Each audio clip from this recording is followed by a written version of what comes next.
We're going to go over some of the tools that you'll need to make pasta in general and to make pasta today.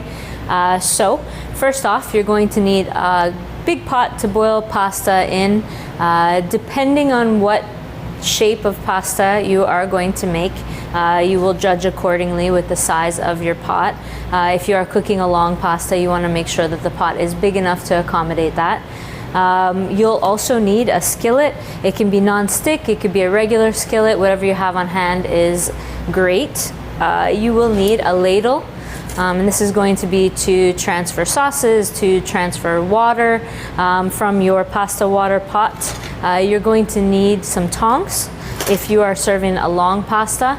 If you're serving a short pasta, you will need a spider. So this is a great tool to have. You may not have it. If you have something similar, that's fine, but this is one that I highly recommend that you do buy because this is a kitchen essential. Also, a wooden spoon or a spatula, whatever you have on hand is fine. You will need a good knife. One of the best gifts that you will ever give to yourself as a chef, even as a home cook in general, is a good set of knives, or at least a good knife, a good chef's knife. So make sure that you have a good sharp knife. A great cheese grater is always good to have on hand too. We always like to grate our cheese as fresh as possible, so a microplane or some sort of a cheese grater. You need plenty of spoons for tasting. You're going to taste your pasta water to ensure that it's salty enough. You're going to taste your sauces. You're going to taste it in the in-between stages, so that's very, very important that you have some spoons available. One of the tools that you might not have already available to you in your kitchen that is actually a great buy. They're not that expensive. This is called a cavatelli or a gnocchi board, and this allows you to impart extra texture onto your cavatelli. That's one of the pastas that we'll be making today. It also allows you to do the same if you're making gnocchi. If you don't have this, don't worry. It can be done just on the surface of a wooden board.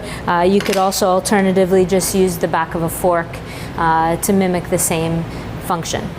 Having a wood cutting board too, if you are making fresh pasta, is very useful. If you don't have it, you know, we can always make do without it using a clean kitchen towel, things like that, so don't worry about that.